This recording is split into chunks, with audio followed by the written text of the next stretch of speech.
बेसी तो भतर न कम्बा। ये सब सुनो तारू एक और खुशी तो एक और कम्बा यारवा बेसी तो भतर न कम्बा। न यार से कहाला न भतार के छोड़ल जाला केहू नहीं मानल चाहे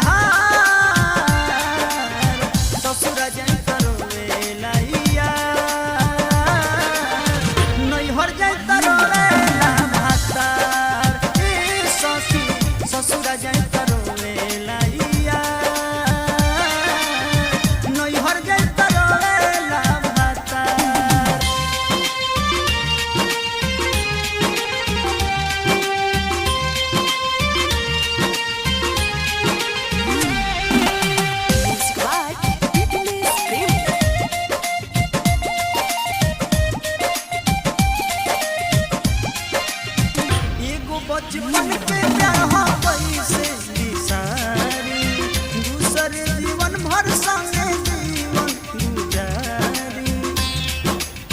सुनो तारू कुछ नहीं थे कहा